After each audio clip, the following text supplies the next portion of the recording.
Assalamualaikum warahmatullahi wabarakatuh. Halo semuanya, adik-adik dan juga teman-teman dari Angkatan 24. Kita akan membahas tentang penganggaran perusahaan. Sebelumnya, perkenalkan, saya Hanifah Asketunisa dari Prodi Manajemen Konsentrasi Keuangan. Saya dari Angkatan 23, saat ini ada di semester 5. Next. Oke. Sebelum membahas tentang penganggaran perusahaan, kita akan membahas secara fundamental terlebih dahulu, yaitu adalah tentang perencanaan dan penganggaran perusahaan. Next. Perencanaan dan penganggaran perusahaan secara simpel kita bisa gambarkan dalam grafik ini. Jadi sebenarnya ada 4 tahap prosedur utama dalam penganggaran perusahaan. Yang pertama itu ada perencanaan atau planning. Di sini di perencanaan atau planning, tujuannya itu adalah untuk menetapkan strategi, lalu kemudian kebijakan, arah kegiatan perusahaan, dan juga tahap ini itu menjadi salah satu dasar dituang kenapa diciptakannya suatu anggaran perusahaan.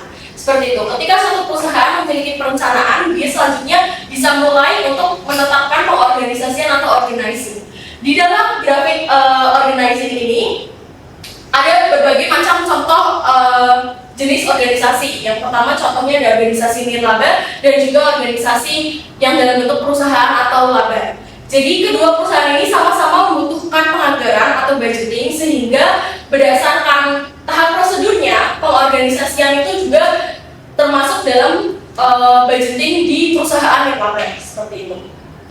Lalu kemudian selanjutnya ada tahapan penganggaran atau budgeting, di mana penganggaran atau budgeting ini adalah kita mengelola atau menciptakan anggaran budget yang konkret berdasarkan rencana dan juga struktur organisasi. Setelah kita tahu organisasi kita nirlaba atau organisasi laba, selanjutnya outputnya kita akan membuat anggaran operasional dan juga keuangan yang akan berisi program, metode, standar, dan juga jadwal. Jadi nanti di dalam anggaran ini akan untuk aturan, program, prosedur, metode, strategi, standar, jadwal, dan juga rencana lainnya, seperti itu. Dan ini juga diturunkan dari tahapan pertama, yaitu perencanaan planning itu sendiri. Selanjutnya ada di pelaksanaan atau equating, yaitu kita melaksanakan apa yang sudah kita anggarkan dan kita rencanakan di awal tersebut. Lalu kemudian di terakhir ada tahapan pengawasan atau controlling, di mana kita akan membandingkan realisasi anggaran yang telah disusun dengan kenyataannya. Di sini kita mengambil tindakan korektif jika ada penyimpangan, sekaligus evaluasi untuk periode berikutnya. Next. Selanjutnya ada fungsi dan jenis anggaran. Setelah kita mengetahui bagaimana kita menganggarkan suatu perencanaan di perusahaan, di sini kita akan membahas tentang hubungan anggaran operasional dengan anggaran keuangan. Karena di dalam suatu penganggaran perusahaan itu ada yang dibagi menjadi 2, yaitu anggaran operasional dan juga anggaran keuangan. Di mana kedua anggaran ini dia punya fungsi-fungsi tersendiri, yaitu ada fungsi pengawasan, fungsi perencanaan, dan juga fungsi pelaksanaan. Di dalam fungsi pengawasan dia membutuhkan umpan balik untuk menciptakan perencanaan. Lalu kemudian di perencanaan dia ada umpan maju untuk dilaksanakannya pelaksanaan. Lalu kemudian dari pelaksanaan itu dilakukan pengawasan, dan fungsi ini akan berputar terus menjadi suatu circle atau menjadi suatu tahapan yang dia akan continue ke depannya secara terus-menerus. Seperti itu. Lalu kemudian selanjutnya kita akan menuju ke dalam hubungan antara anggaran operasional dengan anggaran keuangan.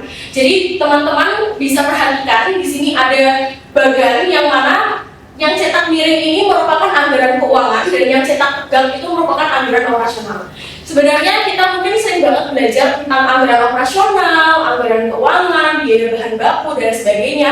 Tapi sebenarnya mereka itu adalah 2 hal yang berbeda dan perlu dikategorikan sesuai dengan hubungan bagian seperti itu. Nah, di dalam anggaran keuangan, di awal banget sebelum kita melakukan penganggaran perusahaan, anggaran keuangan itu juga diturunkan dari anggaran operasional. Di mana contohnya yang bercetak di sini anggaran operasional adalah anggaran jualan. Anggaran jualan ini dia akan mencakup anggaran beban usaha, anggaran cadangan, anggaran beban usaha yang nanti diturunkan ke anggaran keuangan, yaitu anggaran cadangan depresiasi aktiva total. Oke, teman-teman sudah sempat mempelajari ini di akuntansi biaya. Seperti itu. Lalu kemudian di anggaran operasional dia diturunkan lagi ke dalam anggaran produk. Jadi ketika sudah ada anggaran jualan, kita juga harus menghitung anggaran produk. Seperti itu. Di samping itu di anggaran jualan dia juga diturunkan ke anggaran keuangan lainnya, yaitu adalah anggaran piutang. piutang. Jadi kita harus tahu sebenarnya batasan piutang berapa sih yang harus kita terima seperti itu. Lalu kemudian dari anggaran piutang itu dia diturunkan ke anggaran neraca. Tapi sebelum anggaran piutang nanti dia bermuara langsung ke anggaran neraca, di dalam anggaran produk dia ada beberapa muara yang jauh lebih banyak, yaitu adalah anggaran biaya bahan baku, biaya tenaga kerja, dan overhead pabrik. Jadi apa sih maksudnya variabel-variabel ini gitu ya? Jadi anggaran produk itu dia pasti akan mencakup anggaran biaya bahan baku, tenaga kerja, dan overhead pabrik.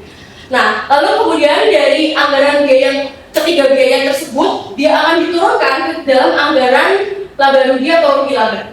Seperti itu.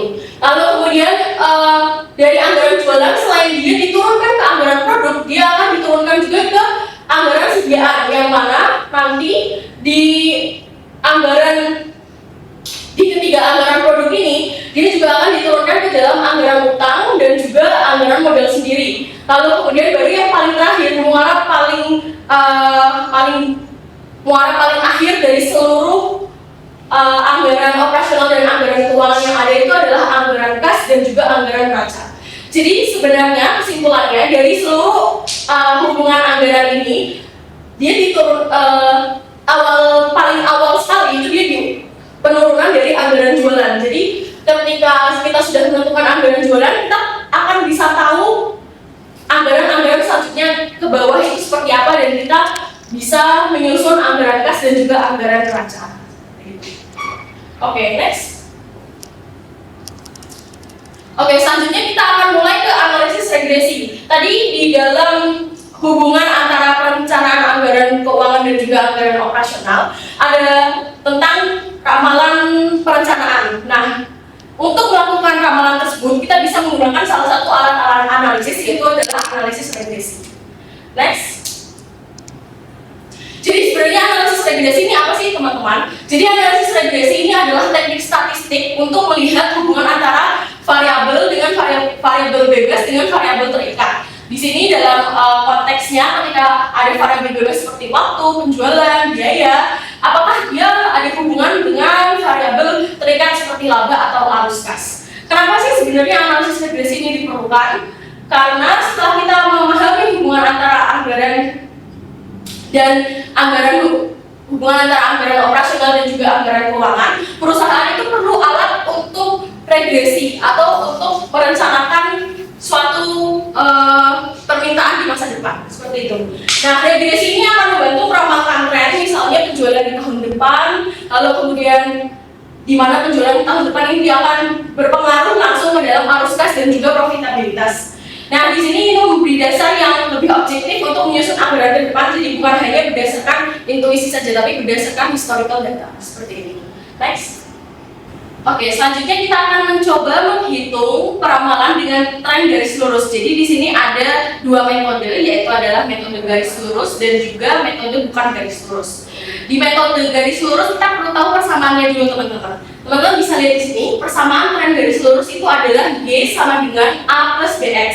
Nah, setelah kita tahu persamaannya, kita lihat data historikalnya. Nah, di sini ada data historikal dari tahun 2011 hingga dengan 2015. Dengan Y dari tahun 2011 hingga 2015 berurutan 3, 4, 5, 6. Lalu kemudian X 0, 1, 2, 3, 4. X kuadrat 0, 1, 4, 9, 16. XY 0, 4, 10, 18, 28. Nah, sebenarnya dari mana sih berasalnya angka-angka ini gitu? Nah, kita hitung bareng-bareng ya teman-teman. Jadi kalau misal teman-teman menghadapi soal, itu biasanya yang ada itu hanya X dan Y, karena seperti yang sudah saya jelaskan sebelumnya. Jadi metode regresi itu dia menguji hubungan antara X dan juga Y. Nah, di dalam X itu kita tahu 2011 dia nilainya 0, di tahun 2012 dia nilainya 1, 2013 dia nilainya 2, 2014 3, 2015 4, lalu kemudian Y 3, 4, 5, 6, 7. Nah, di sini X kuadrat itu berarti X dikuadratkan, 0 kali 0 sama dengan 0, 1 kali 1 sama dengan 1, dan seterusnya hingga ke bawah. XY itu berarti X dikali Y, 3 dikali 0, 0, 4 dikali 1, 4, 5 dikali 2, 10, dan seterusnya. Dan di bawah ini ada yang namanya sigma. Sigma itu adalah penjumlahan dari kegunaannya adalah supaya kita bisa memasukkan ke dalam rumus persamaan tren garis lurus itu sendiri. Oke, selanjutnya kita tahu kalau persamaan tren garis lurus itu adalah Y sama dengan A plus BX. Nah, di sini kita harus cari tahu dulu nih A-nya yang mana dan juga B-nya yang mana. Untuk bisa tahu antara A dan juga B itu yang mana, kita menggunakan rumus yang sudah tersedia di sini ya, teman-teman. Jadi kalau untuk mencari A, dia rumusnya itu adalah sigma Y dibagi dengan N, lalu dikurangi dengan B dikali dengan sigma X dibagi dengan N. Nah, N itu yang mana? N itu adalah jumlah datanya. Seperti itu. Lalu kemudian yang B itu adalah N jumlah datanya dikali dengan sigma X dikali Y dikurangi dengan sigma X dikali dengan sigma Y, lalu kemudian dibagi dengan N dikali sigma X kuadrat dikurangi dengan sigma X dikuadratkan. Nah, di sini karena teman-teman sudah menghitung dalam bentuk tabel, itu teman-teman tinggal masukin aja. Kita tahu bahwa N-nya adalah 5, kita masukkan ke sini. Sigma XY kita tahu 60, kita langsung masukkan ke sini 60. Lalu kemudian dikurangi sigma X kita tahu dia 10, kita masukkan ke sini. Lalu kemudian dikali dengan sigma Y-nya 25, kita sudah tahu, kita langsung masukkan ke sini. Nah, dibagi dengan N-nya 5 tadi dikali dengan sigma X kuadrat yaitu adalah 30 dikurangi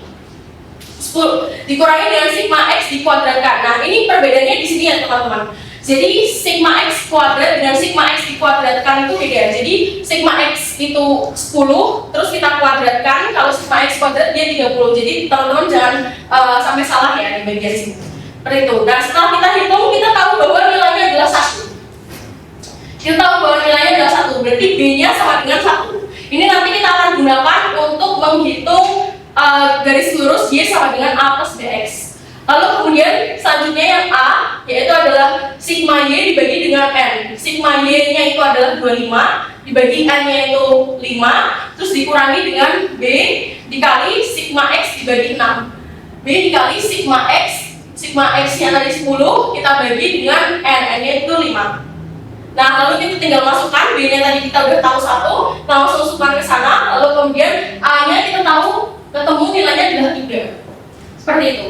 Nah, oke. Nah, dari kita udah tahu nilai dari A dan juga B.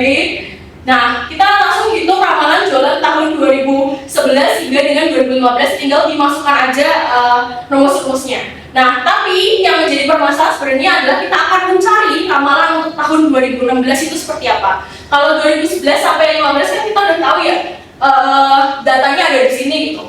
Nah, tapi kalau untuk 2016 bagaimana? Nah, kita akan jelaskan di slide selanjutnya. Next.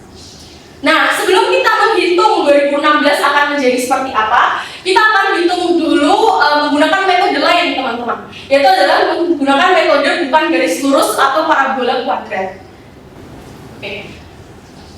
Oke, selanjutnya kita akan membahas tentang bagaimana caranya menghitung regresi dengan metode bukan garis lurus atau parabola kuadrat. Nah, di sini sama, biasanya nanti teman-teman cuma akan tahu X dan juga Y-nya itu apa gitu, dan juga tahu dan juga R-nya. Nanti untuk XY, X kuadrat kali Y dan juga X pangkat 4 itu teman-teman akan cari sendiri. Tapi ada sedikit perbedaan di metode bukan garis lurus atau parabola kuadrat di sini, di mana dia persamaan trennya itu dia ada C, yaitu adalah karena tadi hanya Y sama dengan A plus BX, dia sekarang ada Y sama dengan A plus BX plus C kali X kuadrat. Nah, seperti itu. Nah, di sini kita akan hitung lagi teman-teman satu persatu. Kita akan cari A, B, dan juga C-nya. Sebelum itu, pertama kita harus bikin tabelnya terlebih dahulu untuk mempermudah teman-teman. Nah, dari tabel ini ketika kita sudah tahu nilai X dan juga Y, kita tinggal hitung saja. Dari 2011, X dikali Y berapa, X kuadrat berapa, X kuadrat dikali Y berapa, X pangkat 4 berapa. Seperti itu. Kita cari semua dari historical data ini, lalu kemudian kita tambahkan menjadi sigma. Jadi Y kita tambahkan semua totalnya 25, X kita tambahkan semua totalnya 0, X kali Y kita tambahkan semua totalnya 10. Terus X kuadrat kita juga cari, nanti kita tambahkan semua, kita jumlahkan semua jadi 10. Lalu kemudian X kuadrat Y juga sama, dia 50, X pangkat 4 dia juga sama 34. Ketika teman-teman sudah tahu data historical dalam bentuk tabelnya itu seperti apa, teman-teman mulai menggunakan metode substitusi ya. Nah, jadi kita akan menggunakan dua rumus untuk mencari nilai A dan juga B, dan juga nanti kita akan cari nilai C-nya juga. Nah, yang pertama kita akan cari sigma dengan menggunakan rumus sigma Y sama dengan N dikali A ditambah C dikali sigma X kuadrat. Nah, di sini kita tinggal cari nih teman-teman sigma Y-nya yang mana. Nah, kita udah tahu sigma Y-nya 25. Ini akan jadi persamaan yang pertama. Ini akan jadi dia akan jadi persamaan yang pertama. Nah, terus untuk yang kedua, dia menggunakan sigma X kuadrat dikali Y sama dengan A dikali sigma X kuadrat plus C dikali sigma X pangkat 4. Nah, di sini itu dia akan menjadi persamaan yang kedua. Dia akan jadi persamaan yang kedua. Nah, kita tahu bahwa sigma dari X kuadrat dikali Y itu kan 50. Kita taruh di sini 50. Terus kemudian sama dengan sigma dari X kuadrat itu 10. Kita udah tahu di sini 10. Jadi dia 10A. Terus kemudian sigma dari X pangkat 4 itu 34. Di sini 34. Dia akan jadi persamaan yang kedua. Nah, kita perlu cari ini teman-teman, A-nya berapa, C-nya berapa. Tapi di sini ada yang beda, di mana kita bisa lihat kedua angka ini itu tidak ada yang sama sekali, baik dari C dan juga dari A-nya. Sedangkan kalau menggunakan metode substitusi untuk bisa mencari nilai dari A maupun C, kita perlu menyamakan dulu nih teman-teman antara angka dari C dan C ataupun A-nya itu sendiri. Nah, di sini kita akan menyamakan dari persamaan yang pertama, yaitu kita akan samakan di C-nya. Maka dari itu dia harus dikali dengan 3,4. Nah, baru nanti teman-teman bisa turunkan nilai C-nya berapa, nilai A-nya berapa. Nah, dari sini dia akan nyambung ke dalam rumus yang ini. Setelah sudah diubah dikalikan 3,4, kita tahu 25 dikali dengan 3,4 itu dia hasilnya 85. 5 dikali 3,4 dia hasilnya 17. 10 dikali 3,4 dia hasilnya 34. Nah, di sini kita bisa lihat C-nya sudah sama nih teman-teman di sini. C-nya sudah sama-sama 34, kita bisa langsung eksekusi. Seperti itu. Nah, 34 per 34 kan berarti 0. Nah, dia udah hilang berarti. Nggak masuk ke dalam perhitungan selanjutnya. Nah, 17 dikurangi 10 dia 7A. 85 kurangi 50 dia 35. 35 sama dengan 7A. Nah, ini kita tinggal perhitungan matematika biasa ya. Jadi A sama dengan 35 dibagi 7, A-nya kita udah ketemu 5.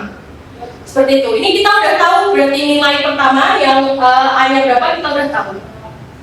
Selanjutnya, enak kalau misal kita udah tahu nilai A-nya, kita tinggal masukin ke salah satu persamaan di sini teman-teman. Nah, di sini kita biasanya untuk mempermudah teman-teman cari persamaan yang nilai ininya lebih kecil gitu ya.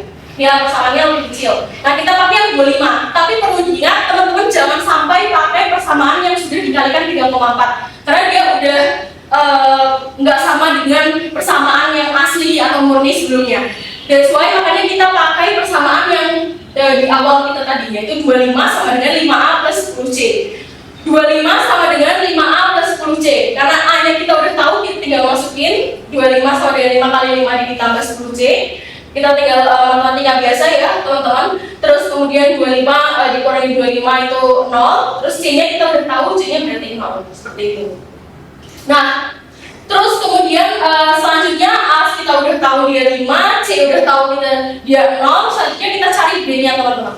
Nah, di sini kita akan coba mencari B dengan cara rumus sigma XY sama dengan B dikali sigma X kuadrat. Nah, kita tinggal masukin aja sigma XY dia 10 sama dengan B-nya kita belum tahu, jadi kita tetap tulis B di sini. Terus kemudian sigma X kuadrat kita tahu 10. Jadi B sama dengan 10 dibagi 10 itu dia 1. Kita udah tahu B-nya 1.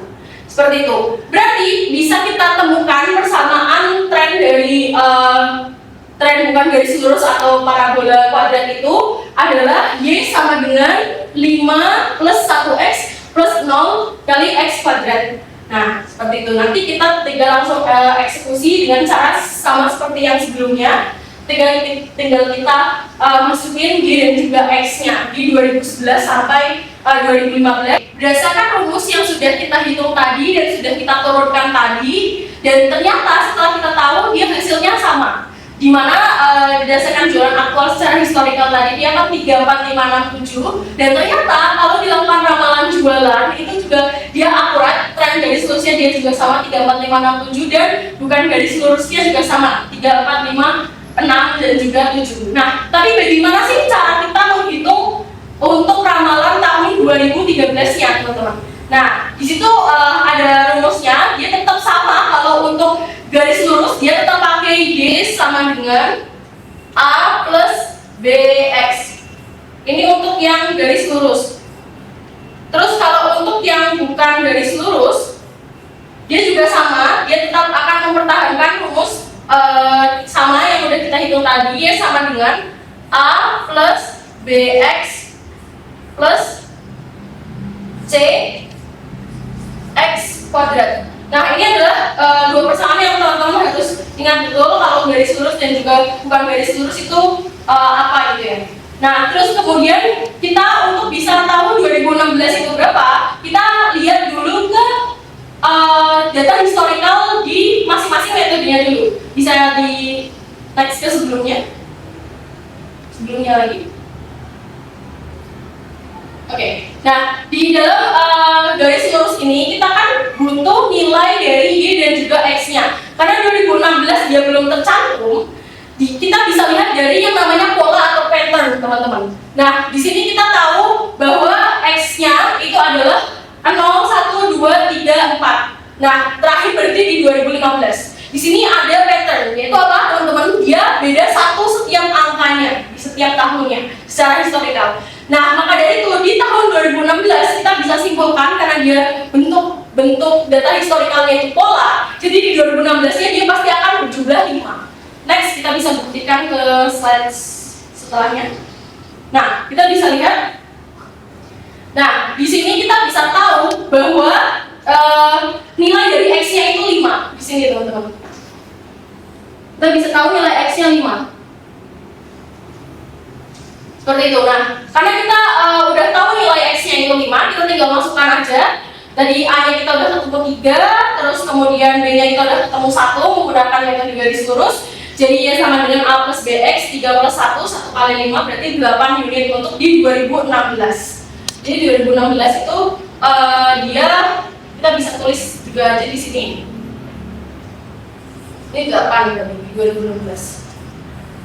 Nah, terus kemudian kita akan melakukan yang sama juga untuk metode bukan garis lurus. Nah, sama untuk metode bukan garis lurus, untuk bisa tahu 2016 berapa, teman-teman harus lihat dari data historicalnya dulu. Bisa di sebelumnya. Oke, nah di sini kita tahu X-nya itu juga bentuknya pola, teman-teman. Dimana satu ada minus 2, minus 1, terus dia kembali ke 0, terus 1, 2. Nah, di sini di tahun 2016 dia pasti akan berjumlah 3. Karena dia juga punya pola, punya pattern, bedanya itu 1. Seperti itu. Nah, kita buktikan ke data, bisa di next. Nah, ternyata betul. Dia X-nya adalah 3. Nah, kita tinggal masukin aja dan ternyata baik menggunakan metode garis lurus maupun bukan garis lurus, dia tetap sama nilainya 8 unit. Jadi ketika kita udah coba cek pakai data historical ternyata dia sama, kedua metode itu bisa dipakai seperti itu. Oke, selanjutnya kita setelah kita tahu bagaimana cara meramalkan suatu penganggaran, meramalkan suatu pendidikan, suatu data historical, kita perlu tahu juga gimana cara menghitung anggaran penjualan. Jadi next. Nah, di sini kita akan membahas anggaran penjualan yang secara spesifik, anggaran penjualan dan juga rentabilitas ekonomi. Nah, jadi rentabilitas ekonomi ini apa sih? Sebenarnya simpelnya rentabilitas ekonomi itu dia akan membandingkan antara strategi satu dengan strategi yang lain dalam hal anggaran penjualan. Itu mana sih yang sekiranya lebih menguntungkan bagi perusahaan, seperti itu. Nah, Jadi anggaran penjualan ini dia akan menghasilkan proyeksi pendapatan kotor dikurangi dengan rente dan juga potongan bersih. Nah, terus di dalam anggaran penjualan ini kenapa sih dia perlu dihubungkan dengan rentabilitas? Nah, seperti yang sudah saya jelaskan tadi, rentabilitas ekonomi itu dia adalah perbandingan laba operasi pada suatu model usaha. Nanti akan ditampilkan strategi satu dan juga strategi yang lain itu dia menghasilkan anggaran kotor berapa, menghasilkan laba operasi berapa. Maksudnya menghasilkan laba operasi berapa dan kita bisa tahu mana yang lebih oke untuk kita ambil itu strateginya. Nah, bisa di next. Nah, di sini kita akan langsung coba menghitung aja ya, teman-teman. Jadi di sini kita akan membandingkan dua data strategi, yaitu rentabilitas ekonomi untuk jualan 1000 unit dengan satu unitnya itu Rp100 dan juga jualan 1200 unit dengan satu unitnya itu Rp100. Nah, di sini 1000 unit Rp100 kita tinggal kalikan saja, yaitu 100.000. Di mana di yang pertama ini kita tahu harga pokok barangnya itu 1000 dalam 1000 unit itu dia satu unitnya Rp80. Jadi tinggal kita kalikan aja 80.000. Terus kemudian ketika kita udah tahu harga jualnya itu Rp100 untuk 1000 unit dengan harga pokoknya itu Rp80 untuk 1000 unit, kita bisa dapat laba kotor. Laba kotor didapat dari jualan tadi dikurangi dengan harga pokok barang. 100.000 dikurangi 80.000, berarti dia dapat 20.000. Terus kemudian kita diketahui beban usahanya itu adalah 15.000. Jadi 20.000 dikurangi 15.000, dia dapat laba usahanya 5.000. Di sini cara menghitung rentabilitas ekonominya itu adalah dengan cara laba usaha teman-teman bagikan dengan laba kotornya. Jadi terus kemudian kita kalikan 100% untuk menemukan rentabilitas ekonomi atau persentasenya itu. Seperti itu. Kita bisa tulis rumusnya dulu.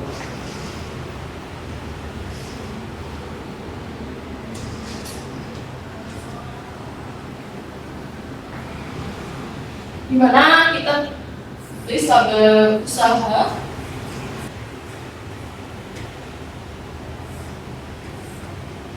Nah, ini rumus yang akan kita pegang untuk menghitung rentabilitas ekonomi. Tadi kita udah coba buat rentabilitas ekonomi yang pertama, strategi pertama. Jadi sebelum adanya peningkatan penjualan, di mana ternyata dia 25%. Dan selanjutnya kita akan menghitung untuk yang kedua, rentabilitas ekonominya setelah peningkatan penjualan. Di mana ternyata penjualan ini ada 1200 unit, tapi dia harganya tetap nih, satu unitnya Rp100. Kita tinggal kalikan, berarti 1200 kita kali Rp100, 120.000. Terus kemudian ada harga pokok barang terjual 1200 unit, peningkatan dari yang sebelumnya kita kalikan dengan 80. Nah, lalu kemudian laba kotor caranya juga sama, cuman bedanya hanya di jualannya. Tadi dia meningkat dari 1000 ke 1200. Kita udah temu laba kotornya dari 120.000 dikurangi 96.000 tadi 24.000.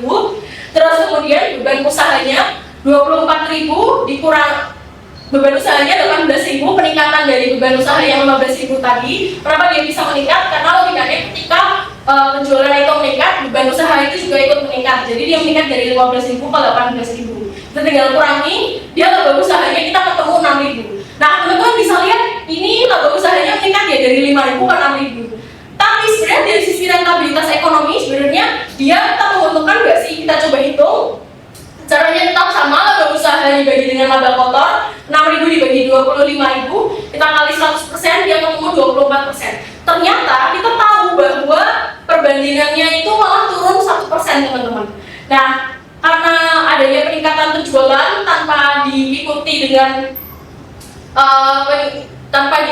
kenaikan harga, di mana dia menurunkan nilai rentabilitas ekonomi itu sendiri, seperti itu. Makanya mungkin teman-teman kalau sering dengar ada beberapa perusahaan yang dia sebenarnya brandnya bagus atau suatu brand penjualan gitu ya, dia sebenarnya brandnya bagus tapi dia mempertahankan terima orderan di segitu aja, dia pertahankan harganya di segitu aja, orderan dia pertahankan di segitu aja, karena setelah dihitung dengan rentabilitas ekonomi, tidak semua ketika penjualan itu meningkat, dia rentabilitasnya juga baik seperti itu. Nah, makanya kita perlu untuk mempertimbangkan tentang penambahan modal usaha. Seperti itu untuk penjelasan tentang anggaran penjualan dan juga rentabilitas ekonomi. Next. Oke, selanjutnya kita udah tadi menghitung tentang anggaran penjualan. Kita lanjut akan menghitung atau membahas tentang anggaran produk. Next. Nah, di sini setelah anggaran penjualan ditentukan, perusahaan harus membaginya ke dalam tingkat anggaran produk karena setiap jenis produk itu punya karakteristik yang berbeda dalam biaya, margin, pola, dan juga permintaan. Di sini kita akan menjadi dua kategori, yaitu adalah satu macam produk dalam produk jadi stabil dan juga satu macam produk jadinya berubah. Next. Nah, di sini kita akan menghitung teman-teman bagaimana sih caranya untuk membuat tabel penyusunan anggaran. Nah, di sini yang pertama teman-teman harus ketahui dulu dan juga lihat soalnya dulu. Biasanya dia akan memberikan data triwulannya dulu teman-teman. Jadi triwulan 1 hingga triwulan 4. Terus kemudian dia akan kasih data sediaan jadi awal dan juga sediaan jadi akhir. Ini kita baca dulu. Jadi sebuah perusahaan kecap asli hanya memproduksi satu jenis kecap dengan rincian data jualan di tahun 2020 dianggarkan pada setiap triwulan dan jumlah sediaan produk adalah sebagai berikut. Di triwulan 1 dia 43 botol, di triwulan 2 dia 45 botol, triwulan 3 47, triwulan 4 47 juga. Terus sediaan produk jadi awalnya diketahui dia 13. Terus kemudian sediaan produk jadi akhirnya dia diketahui ada 15 botol. Nah, ketika kita udah tahu dan mengelompokkan data-data dari informasi dalam soal tersebut, kita akan lanjut ke dalam tabel penyusunan anggaran. Sini. Nah, di sini teman-teman bikin format dulu ya. Jadi kuncinya kalau untuk anggaran produk itu dia ada mencakup jualan, sediaan produk jadi akhir, produk siap dijual, sediaan produk jadi awal, dan anggaran produk jadi setahun. Nah, di sini itu biasanya rumusnya itu jualan ditambah dengan sediaan produk jadi akhir, dia akan menjadi produk siap dijual. Produk siap dijual dikurangi sediaan produk jadi akhir, dia jadi anggaran produk jadi setahun. Nah, di sini kita tahu jualan setahunnya itu berapa, kita jumlahkan dari sini dulu. 43 tambah 45 tambah 47 tambah 47. Kita tahu bahwa nilainya itu adalah 182 di sini.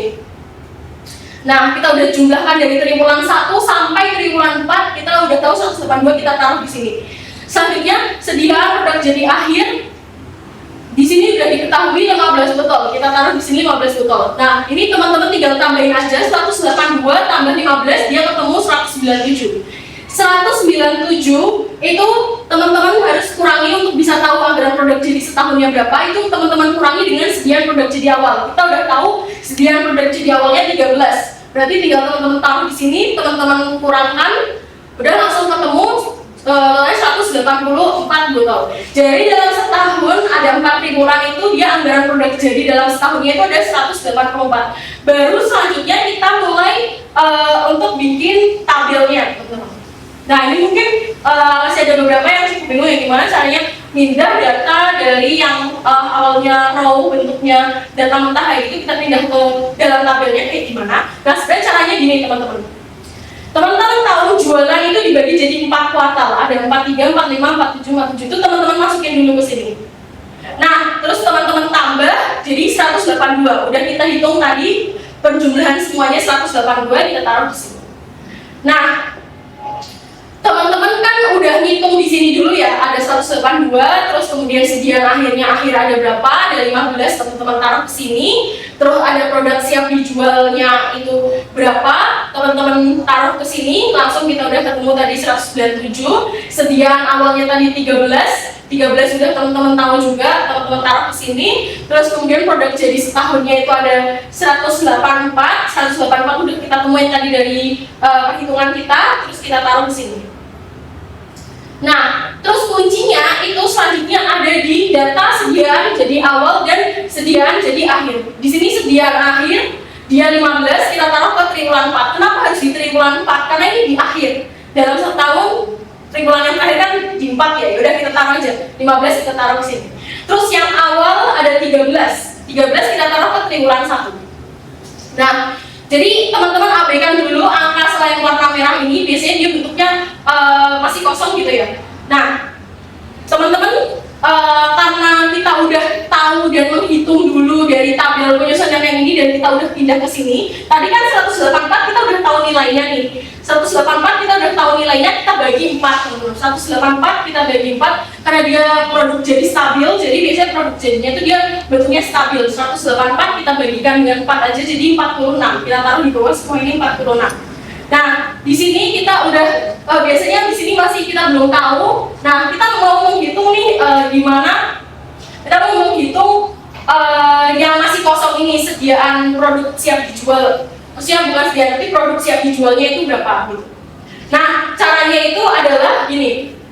Kalau misal dari atas ke bawah kan kita tahu dari sini ke sini dia ditambah, terus kemudian menghasilkan ini. Ini di sini dikurangi menghasilkan ini. Nah, kalau kita mau menghitung yang masih kosong di sini, kita tinggal balik, teman-teman.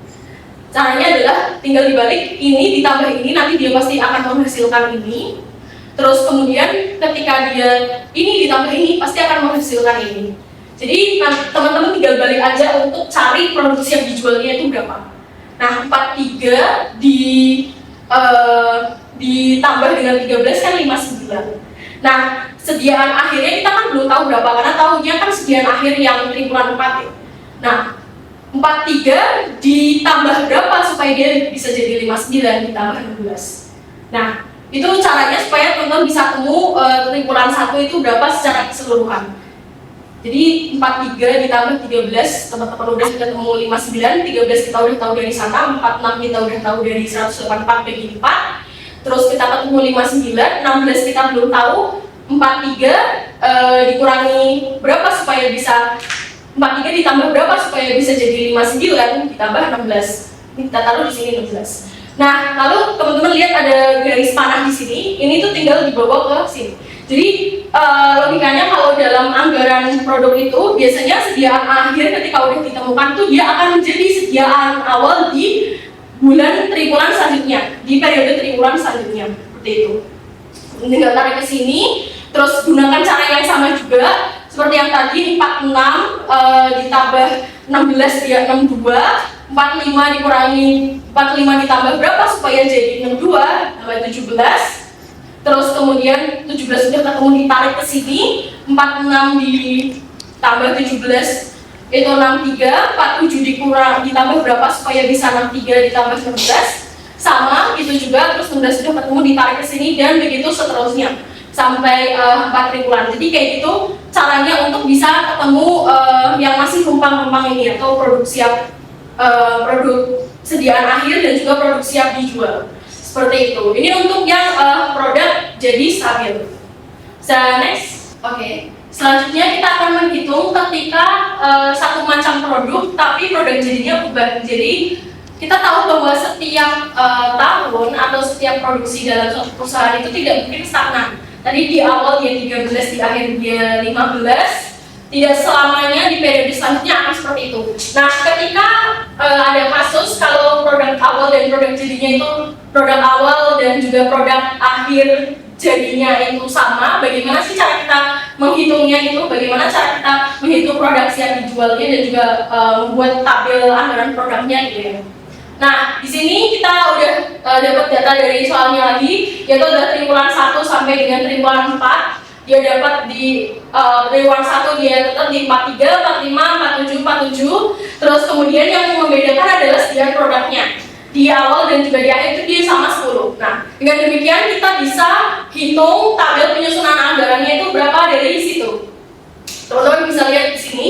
Nah, di sini jualan setahunnya kita bisa tambahkan tadi semua, yaitu adalah 182 tetap, terus kemudian sediaan produk jadi akhirnya dia 10, yaitu terus tinggal kita tambahkan 182 ditambah 10 dia 192. Sediaan produk jadi awalnya dia juga 10, yaitu tinggal kita kurangin untuk tahu anggaran produk jadi setahunnya 192 dikurangi 10 dia 182. Nah, yang membedakan di sini teman-teman, mungkin ini metode yang bakalan beda dari sebelumnya, dimana kalau ketika produk jadinya itu dia stabil di triwulan 1 sampai 4, kita kan gampang ya, kita tinggal ngebagi 184 dibagi 4 berapa, atau mungkin 180 dibagi 4 berapa. Tapi di sini yang membedakan adalah dia produk jadinya nggak stabil. Jadi kita perlu pecah teman-teman. 182 dibagi 4 triwulan itu ada berapa sih? Nah, di sini setelah kita pecah, kita bisa dapat 43 plus 45 plus 47 plus 47. Nah, kenapa 43 kita taruh di depan?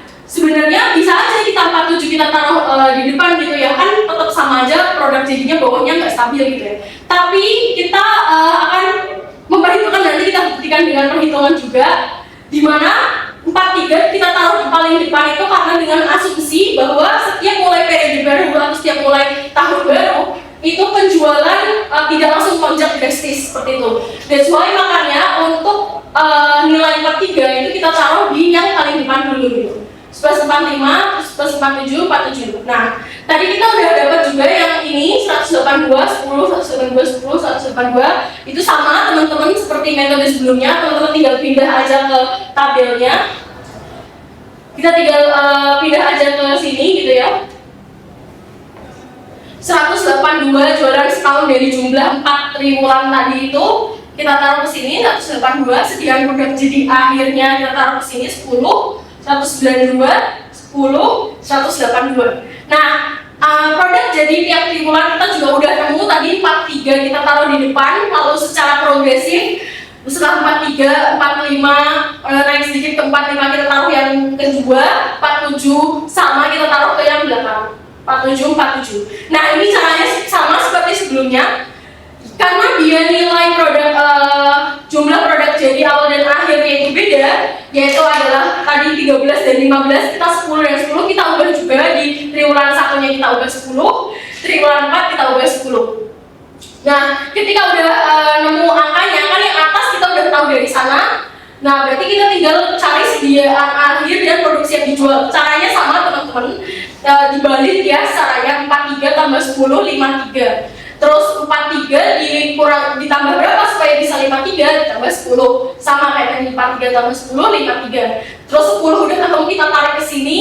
Sama metode yang bulan kedua juga sama. 45 tambah 10, dia karena 10-nya udah dapat dari sini, dia ditambah jadi 55.